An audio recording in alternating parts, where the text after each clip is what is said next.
So thanks everyone for joining us in this breakout session from specialized units to scaling drone programs within public safety agencies. I am honored to be joined by a very influential panel in the world of public safety, representing both police and fire today. So I'm really excited about the feedback that they have about their current drone program use, but then also their vision for the future. My name is Noreen Charlton. I lead public safety strategy here at Skydio. I spent just over a decade with the Las Vegas Metropolitan Police Department as a crime scene analyst. And then I spent the last several years with Faro Technologies, where I was dedicated to scene documentation and forensic analysis for the public safety applications. So with that said, I'm going to throw it over to my panel for a quick background and introduction. And Sergeant Nero will start. All right. Good afternoon, everyone. Are we good here? Yeah, there you go. All right. Great. Afternoon, everyone. Noreen, thanks for having us. So some background on NYPD's drone program. Can you just give a background on yourself? Real quick? Sure. Yeah. I'm a 17-year member of the police department. I was assigned to information technology for the last 9 years and recently reassigned a special assignment to the chief of department's office, where I'm helping drive and deliver a lot of this emerging technology on behalf of the mayor's vision and the police commissioner's vision. Thank you. Sergeant Laporte, you want to go? Yes, thank you. Dax Laporte, Oklahoma City Police Department, just shy of 27 years. The last 11, almost 12 of those, I've been in the IT-related part, police IT as well. Rich Katanis, 20 years with Southern Manatee Fire Rescue, Manatee County, Florida. Our agency runs predominantly UAS for our hazardous materials response. We've been pretty forward-thinking in the way we've deployed drones in hazardous materials response. We're not quite as big as these guys' agencies, but we have a pretty big impact in the fire and the hazmat industry. Excellent, thank you. And we'll have a bunch of questions for you guys. We can answer a whole lot of things about drone programs here shortly. But I do want to speak about drone deployment in public safety agencies, and I want to specifically speak about how Skydio envisions that. And at Skydio, when we think about deploying drones in public safety, our vision here is pretty much to enable a world where first responders have easy access to real-time situational awareness without needing to expose themselves to danger. As a former crime scene analyst in Las Vegas, nonetheless, I responded to a lot of scenes where officers were either injured or even worse, succumbed to their injuries due to responding to a scene with minimal information and being forced to take action immediately. Our vision here is pretty simple: increase safety for first responders and the communities that they serve. And so when we think about deploying drone programs in public safety, agencies are usually starting small with specialized units. And that looks like search and rescue or SWAT tactical operations or for crime scene and crash documentation. And so typically that's personnel who are specially trained in one aspect of the job. Let's just take crash reconstruction. And then they're specially trained to be drone pilots to capture the data that they need. And these units are usually keeping their drones on a shelf, substation, or in a lab or an office. And they are called to respond kind of after a scene has happened. And they go out there with the purpose of either documenting or searching.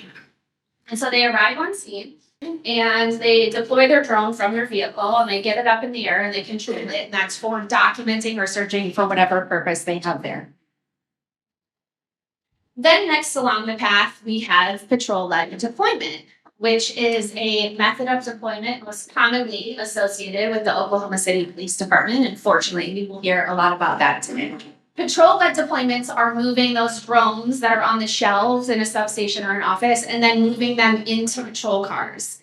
And so they're going into the patrol cars of the units that are most likely to arrive first on a scene. So an officer's dispatched to a call, they arrive somewhere near that location, they get the drone out of their vehicle and they get it up into the air. And that's what you're seeing here. So we have our officer arrive in their patrol car, they're getting the drone out, they're getting it up into the air, and they remain with the controller. And they broadcast that information via radio to other ground units, dispatch, whomever needs to know. And what's important here to see, I have my subjects in the top right corner. My officer with my drone is about a block away in this illustration, right? So they're in a safe location where they now have eyes on my subjects. And then my officers in the top left corner who are out of sight of those subjects can get that information they need so that they can make tactical, sound decisions going to that particular response. Next, we have along the path, we have patrol-led drone as first responder, patrol-led DFR, which to what would put a lot of blood, sweat, and tears and a lot of extra drinks the last couple weeks for the demo that you guys saw during the keynote. That was actually a live demo, nothing was recorded. And that's what we were able to demonstrate with the new Skydio X10. And so this is taking our patrol-led deployment one step further into patrol-led DFR, and it's helping us build on that foundation to a full automated DFR vision that we kind of see at the end of this road here. And in this instance, the same officer that was my patrol-led deployment who had the drone in his vehicle can respond to the scene and get the drone up. They can control it, but they certainly don't have to. So really, they just have to get it to the location. They have to request a remote pilot, and they will take over and fly from there. And that's what you saw in the demo, right? My officer, Deepu, arrived on scene. He just got the drone ready to launch. And then Fritz, who was my remote pilot, was able to take control of the drone and fly it from another location nowhere near that scene. And in this image, you're seeing that control has been taken over by an RTCC, a fusion center, dispatch, whatever you want to call it, but it's someone else, usually an experienced officer, who's taking control of the drone in that position. In this image, we've taken it one step further, and in the top right corner, you can see that we've added a dock. The point here is to say that the drone in your vehicle and the drone that's in your dock, they're all interchangeable, right? It's all the same system. They're all on the same control interface. So drones and patrol vehicles can become dock drones and vice versa in an instant. And then finally, we have drone as first responder. There are currently more than a dozen agencies throughout the United States who have some method of drone as first responder deployment. But typically that exists with an officer, usually an experienced officer, on a rooftop, right? So they're either on the top of headquarters or a substation, and that works great in the areas that have deployed it right now, but it certainly doesn't work well in environments or other weather conditions, right? Working in the desert, you guys don't want to be doing that in July, standing on a rooftop. Likewise, I'm in the Midwest now. I wouldn't want to be doing that in January in the snow. So that doesn't scale very well for most agencies. The idea here is to incorporate docked drones throughout your jurisdiction, and they are in pre-positioned locations where hopefully in the future, the vision is that you can have automated call response, so the drone gets there before your ground units. With third-party integrations, so think of things like ShotSpotter or Flock, or even just your 911 systems now, that trigger would come to the drone and it would send it to that location, so you would have immediate, real-time information on scene. Of the agencies that have deployed a DFR program, they're already saying that about 20% of the time, on average, they can disregard their units before they even are assigned or while they're en route, because they get the drones there and they realize we don't need to respond, right? Maybe it's that, hey, there's a suspicious person standing on the street, the drone goes out, the person's gone, disregard, get it off the call list for the units. I've been out of Las Vegas for about 5 years now, and the drone program has grown immensely since then. But when I think back to kind of our first use of drones, that was on October 1st, 2017, the Route 91 Harvest Festival mass shooting in Las Vegas. Obviously, hours and days and weeks and months went into that evidence documentation and investigation, but the very next day, drones were used for scene documentation. And they were used, the area itself is about 17.5 acres. And so we used the drones to document that scene And then also to create 3D models so we can reconstruct the shooter because he was from such a high location away from the venue to kind of reconstruct what that shooting looked like. So with that said, to my panel, were there any factors that went into your drone deployment? It could have been efficiency, it could have been manpower issues, it could have been a significant event, but what was the factor that kind of caused your agency to decide, we're gonna go in on drones? One can start, you can all kind of, try to keep this casual here, I don't want this to... Yeah, so we pretty much went full speed ahead. We went with a complete Axon package. Part of the Axon package was 16 Pelican cases, and my captain over at Data Systems came up with the original idea of, I want these with the officers where they're going to be used on scene immediately. So we had a little bit of the traffic unit doing reconstruction, CSI as well, but it really just, our vision of it is mainly due to manpower staffing. I mean, we're allocated about 1,250 officers for Oklahoma City. We're running 1,088. And so no matter how much you try and hire officers, you're not going to fill those positions now or anytime in the future. So being able to supplement some of the manpower issues and also the overall technology of being able to get these in the hands of the officers that will, as you've gave some examples, and I've got several, to where you put this tool out in front and you're protecting the officers day in and day out. Excellent. Yeah, and I think, you kind of said it, a lot of these agencies are starting with crash and crime or these smaller units, and then you guys have done a really good job of getting those out to patrol and then helping them from a patrol sense. Also, to anyone obviously in this room for public safety, no shock that numbers are low, right? And recruiting efforts are constantly falling short these days. Drones are a force multiplier. They give you the ability to have more intelligence, keeping our people on the ground safe. So that's a great example of starting the program. We were kind of early adopters, especially on the hazmat side of things. We started back in 2015, so ours wasn't quite as need-based. It was actually very simple. A chief said, "Hey, what do you think about having drones for hazmat?" And I remember thinking, why in the world would we get a drone for our hazmat team? The dumbest thing I ever heard. Our aha moment didn't come till later on when we started to figure out ways to build that out into our response efforts. And it was one of our calls that we ran that was, without having the drone there, would have cost us many more hours on scene and a lot more money involved. One thing about hazmat that I don't think a lot of people realize is the hazmat is not your typical response effort. You pay taxes, you get a fire truck show up, but if you spill a chemical out of your chemical plant, you're going to get hazmat show up and you're on the clock now. Somebody's stroking a check when we're done, right? You're paying for manpower, you're paying for equipment, all that stuff. So for us to be able to employ or implement drones into those responses actually started to see a huge cost savings, not only to the district, but also to the folks who had insurance companies and the companies at fault that had to have those to pay for that. So that was kind of our aha moment when we saw that. And then we just had to start figuring out ways that we could start utilize this more than just like an ISR type platform, not just like eye in the sky safety scene. We wanted to implement it and make it more of an active participant in our mitigation process. So I could go for hours talking about that stuff, but that was kind of our moment.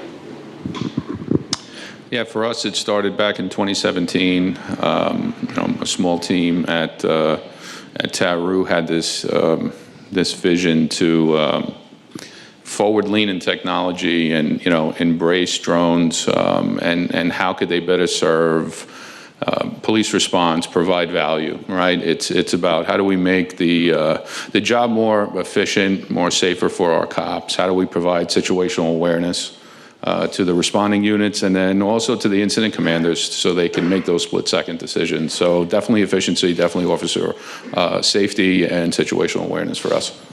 Excellent.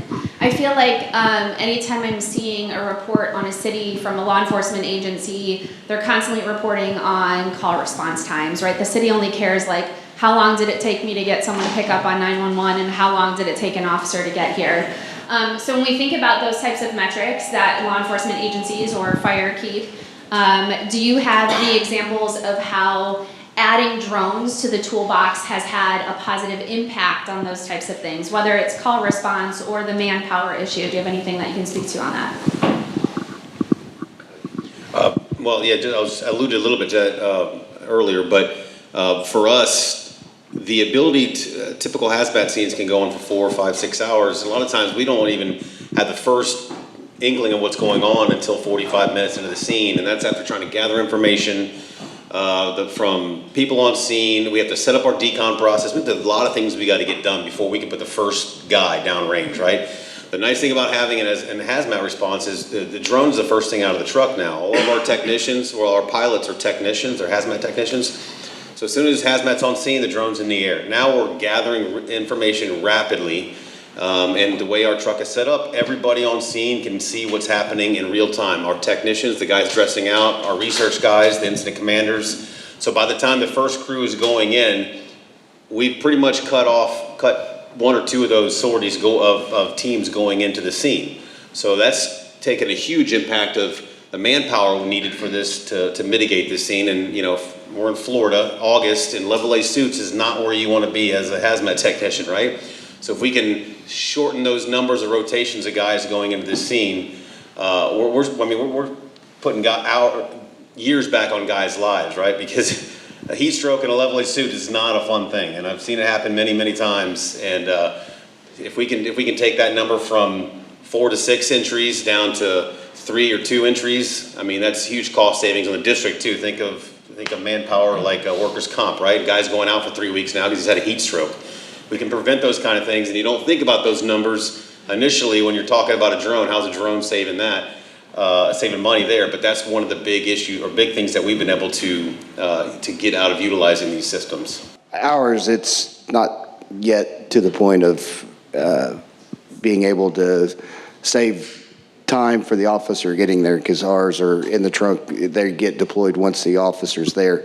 However, from the time that we went live, March 2nd, April 2nd, May 13th, we had 3 officer-involved shootings.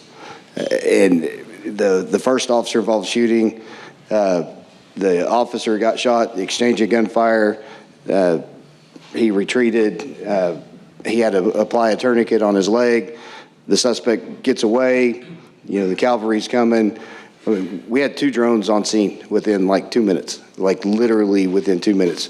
The first one went up in an overwatch capacity, and then the other one truly started searching for the suspect, found him again almost immediately.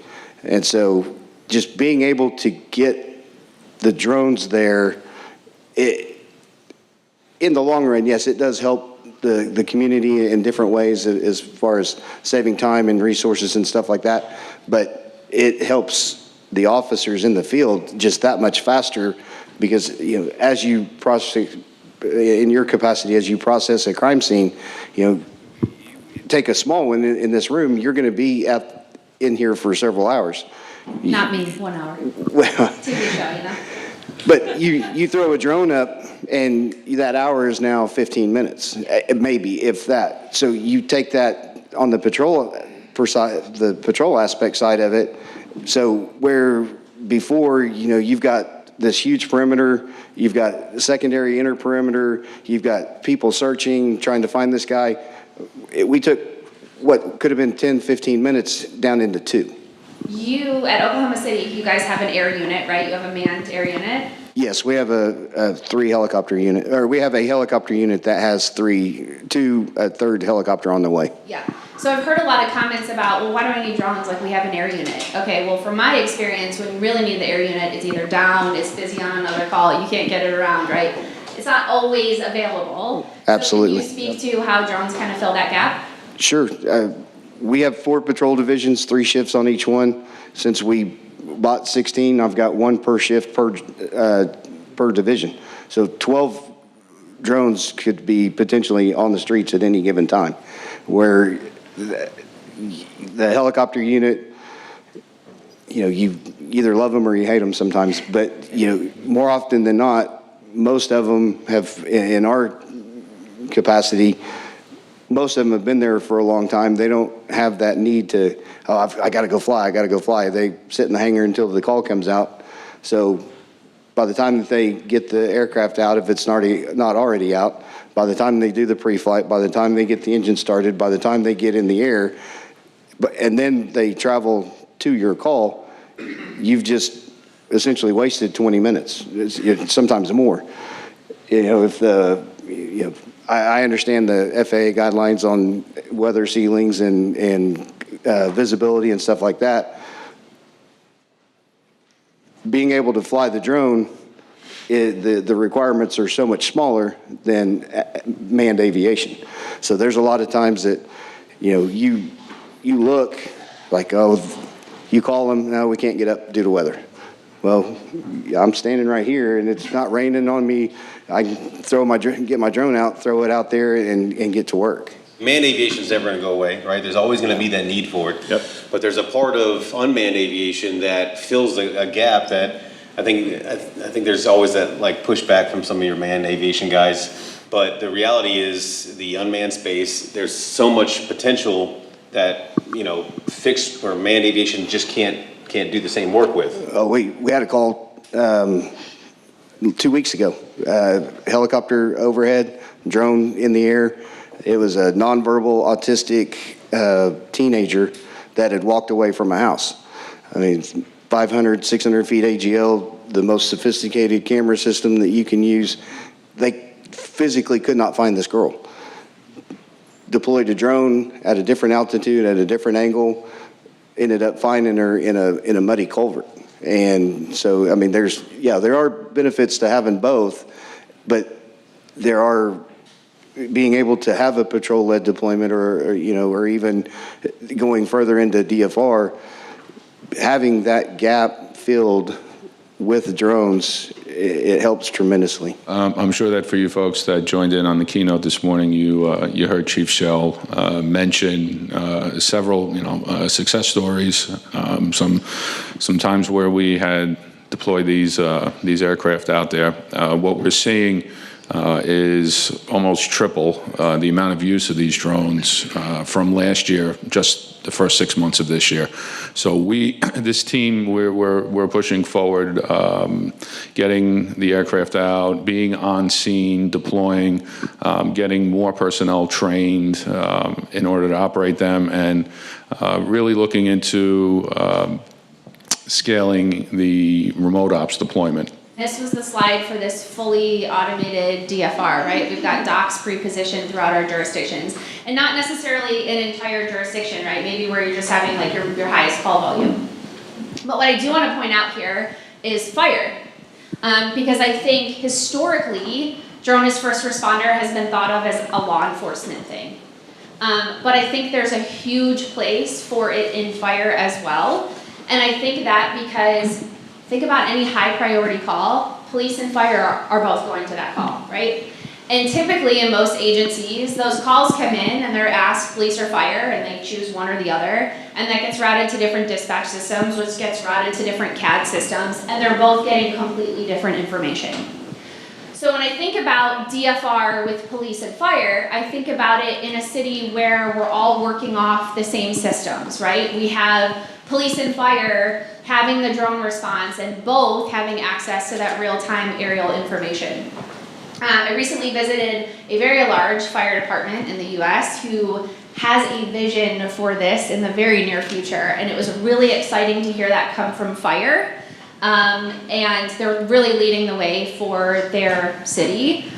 And so when I think specifically to that, they actually had an example of, we rolled all these trucks and all these ambulances to a call that came in as someone trapped in a vehicle. And police was there and we were there and all these units came to find out it was just someone who fell off a bike, right? If we can get that call that comes in, that drone that goes out, you immediately know there aren't even cars involved in this, nobody's trapped, we don't need to send 10 patrol cars and start shutting down roads. That's very impactful for agencies, especially with this decreased manpower that's going on. So do you guys have any good success stories? Like when you used the drone and it was a good, happy ending, or even maybe not, but it was really helpful in the task that you had on the ground? December of 21 is when we went live with Skydio. I checked the dashboard this morning. We've got 2,600 flights into just shy of 2 years. I've got 71 pilots in my dashboard. About 50 of those are truly dedicated to patrol. We went live in December, January or February, large industrial area, large piece of property had catalytic converter thefts. Set up a hard perimeter, drone pilot comes in, starts flying the property, finds a couple of heat signatures, what he thinks are heat signatures, keeps on searching, comes back to him, kind of lowers the drone, they take off moving. So yeah, he definitely found the heat signature. They ended up splitting. He mentally noted where the one stayed, followed the other one, led the officers to him, came back, crankster, but he stayed. So he led the officers back over to the second location, got him in custody. I mean, like almost, you emphasize a lot, of the color, but one of our very first apprehensions happened to be off of a thermal, and which prior to that would have only been by the use of the helicopter unit. I mean, we've multiple, like I mentioned, the 3 officer involved shootings. We've had where a guy, we had a calling party call in, said that they witnessed this guy just get throttled, just completely beat, put him in a wheelchair, ran him to the back of the property, dumped him down into this heavily wooded ravine. It's like 2 o'clock in the morning. The officers get there. Typically you'd be walking around looking, going down into the ravine and like truly searching for this guy.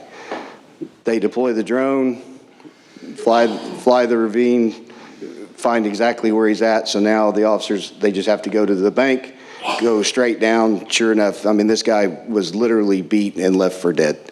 The hospital staff said that had the officers not found him, he would have truly died there on the spot. So the officers were able to get him in a timely manner, get him definitive medical care. Like I mentioned just a minute ago, the autistic or the nonverbal person that had walked away. In expanding on that a little bit, there's several bodies of water, like ponds, not lakes, but like ponds, creeks, different things that to that type of person is very hazardous. It could be a matter of life or death for them had they got into a body of water. And so, being able to get on scene with the drone immediately in the air, being able to find this person, yeah, they were dirty, muddy, and in a, they hadn't made it to the extreme danger that they could have drowned or anything along those lines. Like I said, we could go on and on and on. I mean, there's multiple success stories. There's multiple different events that our officers are flying. I mean, they do all of the work. I mean, they truly put in the hours. They anytime that they can get it up in the air. I mean, it may seem like a know nothing call. That drone's going up. And we've got outstanding results from it. So Labor Day weekend, just a few weeks ago, we had a shooting right off the parade route. 1,000 people were crowded around there. Once we started flying, it's amazing how the aircraft is, perceived, and as a de-escalation tool, it starts to trickle through the crowd and people start to disperse. That was one incident during that day. Later on, there was a 911 call for a man with a machete that was allegedly walking through the crowd and following people. They were able to deploy from the rooftop, get a bird's eye view over this subject and then determine just by zooming in that it was not, in fact, a real machete, just a toy that the person was carrying around. So the cavalry didn't need to rush in and cause a scene during the parade. So it really depends on, how do you define success? What metrics are you going to use to say, like, this is working for us? Well, we know that we can decrease that, response time. We're on scene. And there's everything from the reconstruction, the unfortunate bodies found in the river to, clearing a call and, saving the time of others from rushing over there, potentially creating a situation that doesn't need to be going that route. Yeah. So I would first like to allude a little back to what you were saying about the fire service and drone and adopting drone technology. We are late to the game. We have challenges. We have funding stream issues in order for these agencies to be able to implement this. We have a saying in the fire service is 200 years of tradition unimpeded by progress, and I can vouch for that. And as Nori mentioned, the agency she's referring to, it's refreshing to see these large agencies starting to not only adopt drone technology, but going as far as looking to implement DFR type programs. And the reason why is, and just think about this for a second, being able to respond to a structure fire. If we get hit for a structure fire right now, we're getting 3 apparatus on the road, a battalion, an ambulance. We have our squad going, and then the cops that show up because they want to see firemen do cool stuff. But other than that, you got a bunch of apparatus. I knew that was coming. You got a lot of apparatus screaming down the road. Whether somebody calls 911, they say they smell smoke in their house. That pegs a structure fire response. Flames ripping through the roof, the same structure fire response comes, okay? So you have all these vehicles screaming down the road, big vehicles coming from all different directions, and there's a lot of times it causes secondary and tertiary, that means third, Larry, 3 accidents. Accidents potentially, right? So what's the purpose of that? If we're able to run DFR programs where we can rapidly get a piece of equipment in the air to say, hey, no, there's nothing showing from the scene, knock everybody down to just a non-response mode, non-emergency mode. It's a huge deal. It saves a lot of stress on the firefighters for one, and on the potential intersections where you're causing accidents. But just real quickly to get to a use case, sorry, I didn't mean to get too deep into that, but one of the cool ones for us was, and it was reason we've been doing a lot of cool stuff. I think we've done a lot of pretty out of the box thinking stuff when it comes to drones, but most recently we moved into using Skydio. In the state of Florida, some of you guys might know, we had some legislative changes, so we've had to transition a lot of our response. Now we're using Skydio at Southern Manatee. Right on the heels of Palestine, you guys are probably familiar with the burning rail car in Palestine that put all kinds of chemicals in the ground and billowed, toxic smoke in the air for days.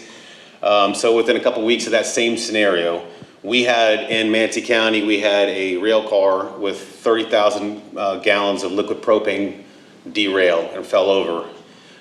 So of course we had every news agency in America in Manatee County looking at our backyard now. So we're a little nervous about that. The good news is when it tipped over, it wasn't leaking. We couldn't find any issues with it, but we had to right the rail car. Typically what they do is they offload the product, right? It's 30,000 gallons of propane. You need to get that off before you write it, because if something happens now, you could potentially have this thing leaking or blevy. That would be pretty nasty stuff. So when we set this up, we waited until after business hours. We evacuated a lot of the area, and it was a very static scene, which was nice. But at the last minute, we get a phone call from the governor's office. Hey, they want to live stream this to the state EOC and the governor's office. So now the pucker factor goes to 10, right? So luckily for us, beforehand, we never really had any streaming capabilities, but now with Skydio, we have the Skydio Cloud and whatnot. So we were able to put all this stuff together and start live streaming this. So not only was our incident command, but the state EOC was able to watch what we were doing in real time, and everybody was on the same operational picture. Luckily, nothing happened. It went without any hitches, but it was a great opportunity for us to showcase the type of capabilities that we have now, not just to our local constituents, but other fire departments were nationally seeing what we were doing and being able to, use drones for this type of atmosphere, or this type of response was kind of new to some of these folks. So we're getting a lot of phone calls asking about it and whatnot. So that was a pretty good aha moment, not necessarily just for us, but for a bunch of other agencies that were looking into it as well. If anybody's even remotely on the fence of trying to decide if they're wanting to, starting off at a drone program, moving to DFR, so this should help seal the deal for you. I mean, this is something that I've never heard of. So we had a guy called in on a cell phone, said, I'm at this cemetery, I have a gun, and I want to kill myself. So from the officer's perspective, or most everybody knows that cemeteries are usually pretty flat, pretty wide open. You have no concealment, no cover, anything along these lines. The officers, luckily there was a tree line on each side along the main road. The officers were able to park back far enough, cover and concealment with the tree line, deploy the drone, launched it over, sees a guy walking around. Sure enough, he's there, he's got a gun. So since he called in on the cell phone, the officer's on scene, called his cell phone. He answered. He wanted to talk. The officer that called absolutely did a fantastic job of building a rapport. I'm also a crisis negotiator, so we got a page, not a page, but we got a message that, hey, this deal's going on. Can a couple respond? A couple jumped on it just to help coach this. You're not going to take that girl off of the phone, but just help coach her talking through. So they're having Overwatch with the drone while they're talking to this guy. They finally come to a resolution that he's not going to kill himself and he wants to surrender. So they walk him through and said, that's fine, we want to help you, but we have to make sure that you're unarmed. And you can see in the video, he acknowledges, he smiles at the drone a couple of times. They tell him, yes, we're watching you on the drone. Place the gun on top of your car. He does exactly that. Thank you. Now then, we want to meet you. We want to come get you. We want to get you some help. But we have to make sure that you have no further weapons. Lift your shirt up, do a 360, show us that you have no further weapons. He completely complies. Thank you. Now then, walk out to the road and we will meet you there. The guy, he went from wanting to commit suicide to truly surrendering to a drone. I mean, that was literally just 2 weeks ago, too. Yeah, you shared that story with me, and I think your quote was, and the dude surrendered to the drone. And I was like, that's perfect. That's a really great use case story, and I appreciate you sharing that. I had more questions on the list, but unfortunately we are out of time. I wanted to thank all three of you for joining me on this panel. Hopefully you can all take something away from it. I know that there's hesitation in public safety to kind of just give drones out to guys in patrol cars or in fire or whatever. And there's this fear that A, they don't want to do it, B, they don't want to learn how to be something else other than just respond to calls. And also, you don't want them to break the new shiny toys that you have, right? But I think that we've all had some really great examples of why it's beneficial to get these out into the hands of your ground units who are responding first, so that you can get more intelligence and just respond more effectively and more safely. So thanks everyone, I appreciate your time, and I think you have a little bit of break before you have to figure out where you're going next.